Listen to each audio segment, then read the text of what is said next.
In this video, we're going to talk about the null space of a matrix. So let's begin with the definition. So the null space of an M by N matrix A is the set of all solutions of A times X equals 0. So the homogeneous system of equations. So we've solved systems like this homogeneous system, since chapter 1. So that's nothing new to us.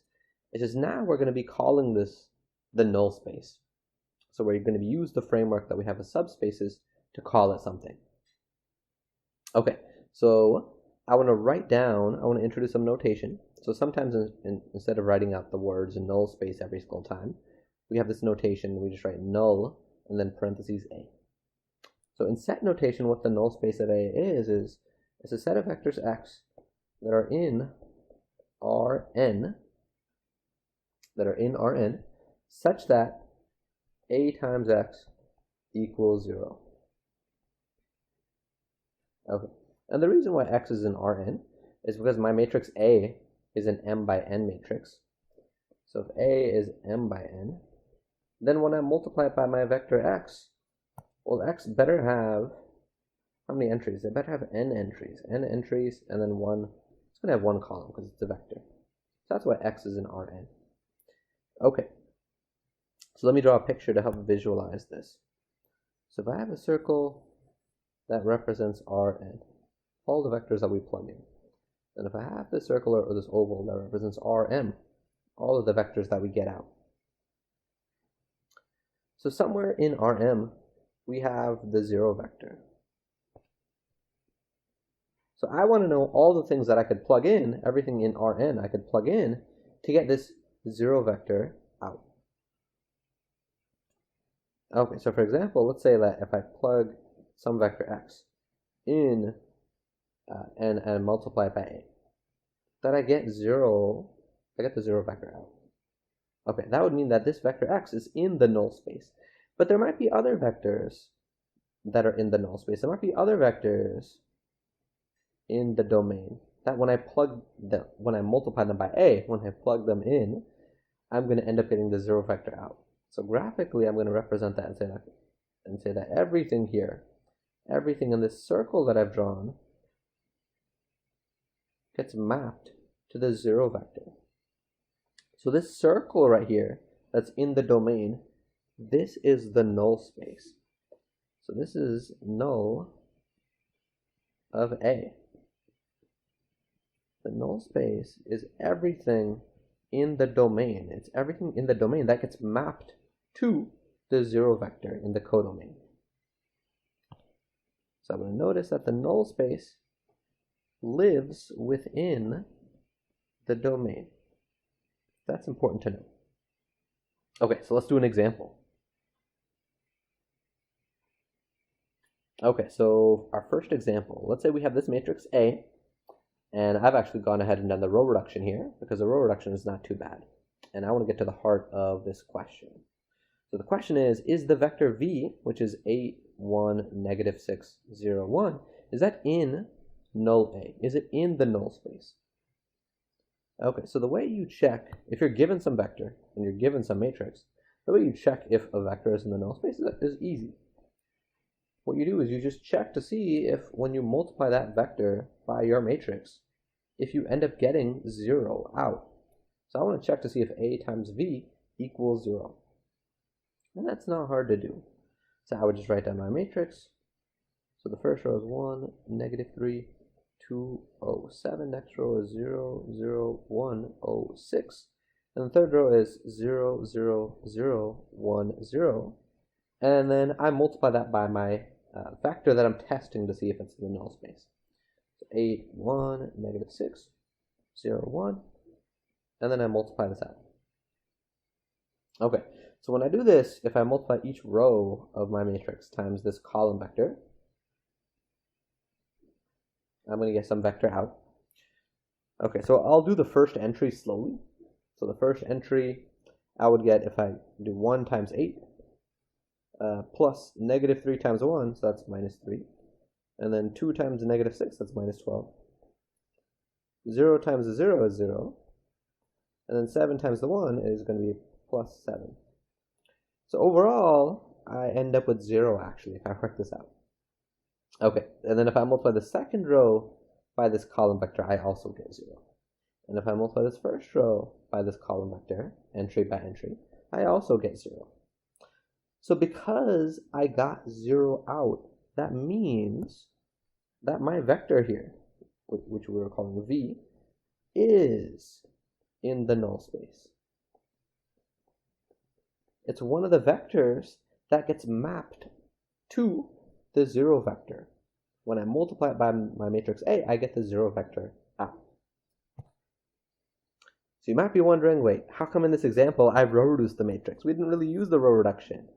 Okay, so we are going to use that for the next part of this question. So let's move on to part B. Okay, so in part B, I want to find the null space explicitly. So I want to find the null space, which basically means just solve the homogeneous system of equations. A times x equals 0. Let's just solve that. And we know how to do this. This is where I'm using my row reduced form, and I've gone ahead and written down the equation for each row. And next what I want to do is I want to isolate for the pivot variables, and I'm going to go ahead and circle those. So the pivot variables I know by referring to my matrix, but the pivot variables are the x1, I think it's x3, and x4. And if I just flip back to my matrix real quick, I can see that from my row reduced form that I have a pivot in the first column, the third column, and the fourth column. So x1, x3, and x4 are my pivot variables. Okay, so let's go ahead and isolate for those variables. So isolating for the x1, I get x1 equals 3x2 plus 5x5. Isolating for x3, we get x3 equals negative 6x5. And then x4 is already isolated. That's kind of nice. x4 equals 0. So you might have noticed that I've sort of skipped 2 variables. I've sort of skipped the x2 because that variable is free. And I've sort of skipped the x5 because that variable is also free. Okay, so at this point, we are ready to write down what x equals in parametric vector form. So x equals, so x1 is 3x2 plus 5x5. Anything that's free, I leave it how it is. So x2, I should leave it how it is. And x3 is negative 6x5. x4 is 0. x5 is free, so we should leave that how it is. So x5, leave it as x5. Okay, and then just to review, now I split this up as a linear combination of vectors where I keep all of the x2 terms together and then all of the x5 terms together. So I put x2 times some vector plus x5 times some vector, because those are my free variables. And then the entries of the vector for the x2 are the coefficients of x2 in each of these entries. So I have a 3 for the first term, first entry. For the second entry, I'll have a 1, and then 0 for everything else, because none of the other entries have an x2 term. For x5, the coefficients would be, let's see, I would have a 5 up here, 0, because there's an x2 here, there's no x5. The next term would have a negative 6. Then I'd have 0, and then we'd have 1. Okay, so at this point, we have found the null space explicitly. It was just solving the homogeneous system of equations, which we've done. Okay, so now I want to introduce a little bit of terminology that we're going to see more later in this chapter. So we say that these two vectors that sort of popped out, so this vector right here and this vector right here. So I'm going to put those in brackets in set notation. So the first vector is 3, 1, 0, 0, 0. Comma, the next vector was 5, 0, negative 6, 0, 1. That's my second vector. So this set is what's called a, let me write it underneath actually, is what's called a spanning set for the null space. So this is a spanning set for the null space. And all that means, it actually doesn't really mean anything new. All that means is the span of these vectors, the span of this vector and this vector, is the null space. So the reason is, since their span is null A, is the null space. Okay, so just looking back at my question, if the question just said find the null space, it would have been okay for me to stop. Here and write down my solution in parametric vector form. If the question instead said to find a spanning set for the null space, well, then I would be looking for something like this. And one of the ways I can quickly see that these two vectors span the whole null space is, notice that my answer here was all of the linear combinations of those two vectors. And that's what it means for these vectors, these two vectors right here, to span the null space. Okay, so there are two key observations that I want to make about this spanning set that hold true in general. So the first is the vectors that we just got. So these vectors right here in my spanning set, they turned out to be linearly independent. So I want you guys to think about, why will this always be the case? No matter what homogeneous system we were solving, when we write down our answer in parametric vector form, how come these vectors that sort of pop out next to each free variable are always going to be linearly independent? So one hint that I'll give you guys is to notice that whatever my free variable was, so in the first vector was x2, notice that the coefficient of that in the second spot, in the second entry, will end up being a 1. So this ends up being a 1. In the next vector, the free variable is x5.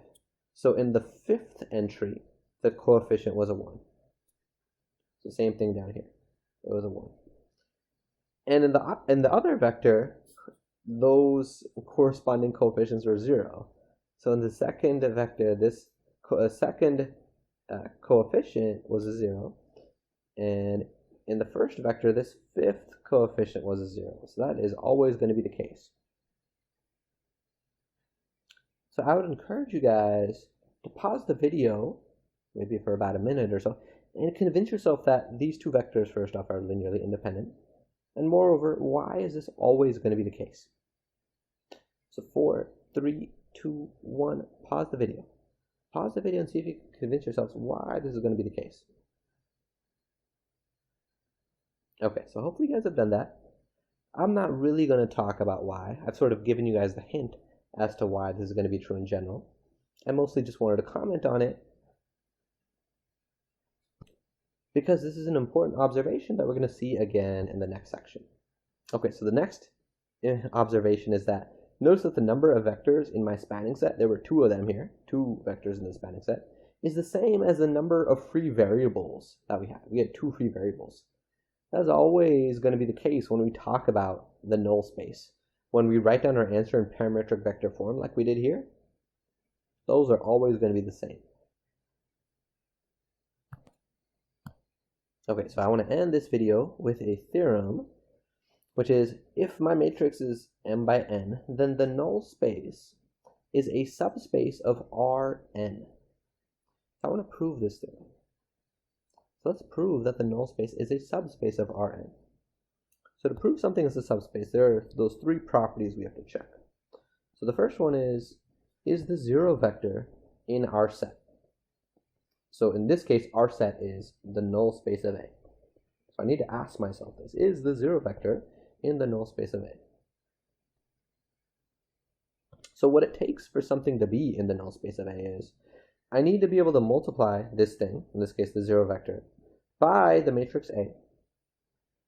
And then I hopefully will get, I'll hopefully get that this equals 0. So what is A times 0? Well, anything times a 0 vector is just 0. So because A times this vector equaled 0, that means that this vector that I multiplied A by, this is in the null space. Anything that I multiply A by to get 0 out is in the null space. So 0, the 0 that I plugged in, this one, not the one that I got out, the 0 that I plugged in is in the null space of A. Maybe let me draw a dotted arrow from that 0 to this one. It's this one that I'm talking about. Okay, so that's the first property. For something to be a subspace, 0's got to be in our set. The next property is closure under vector addition. So in the context of my set here, the null space, what I need to ask myself is, if we have two things in the null space, so I'll just call them U and V. So if U and V are in the null space, in null A, then is their sum U plus V? Is their sum in the null space as well? Oh, so now we know that property 1 is true. We are checking property 2. Okay, so because U and V, we're assuming that they're in the null space. So if U and V are in null of A, what does that mean? This means that when we multiply them by A, so when I do A times U, that should be equal to the 0 vector. And when I multiply V times A, and I do A times V, that should also be equal to the 0 vector. So that's what it means for those vectors to be in the null space. So what I want to check is U plus V in the null space? So the way I would check that is, I would multiply U plus V times the matrix A. So I'd multiply the matrix A times U plus V. And I would hope that this is going to equal the 0 vector. And if it does, that'll mean that U plus V is in the null space. Okay, so we can distribute the A. We get A times U plus A times V. And we know what both of those are. We know that A times U is 0. And we know that A times V is also 0. So we have 0 plus 0, which is 0. So that implies that this vector that we multiplied A by is in the null space. So this means that U plus V is in the null space of A. Okay, so that checks off the second property. So there's one more property to check off. So one more property. So at this point, I want you guys to pause the video for 1 minute and see if you guys can remind yourselves, well, what is this third property? And how would I write it by formulating a question like we did for, say, property 2 or for property 1 up here? So 4, 3, 2, 1, pause the video. Pause the video for about a minute and see if you can formulate what this third property is. Okay, so hopefully you guys did that. Hopefully you guys paused the video and thought about this for about a minute. So the third property is closure under scalar multiplication.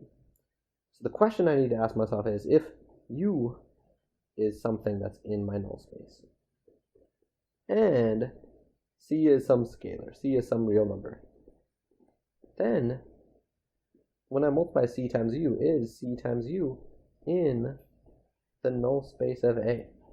So that's the question we have to ask ourselves. And now let's show it. Okay, so if U is in null A, this means that A times U equals the 0 vector. And I hope that C times U is in the null space. So let's multiply C times U by the matrix A. So then, when we do A times C times U, what will that equal? So I can use one of my properties of matrix multiplication to pull this constant out in front and get C times A times U. And we know what A times U is. From here, that's just the 0 vector. So this is C times the 0 vector. But anything times the 0 vector, that should just be the 0 vector. Okay. So we know that A times this vector, C times U, now equals 0. So this implies that the vector C times U is in the null space. Because when we multiplied it by A, we got the 0 vector out.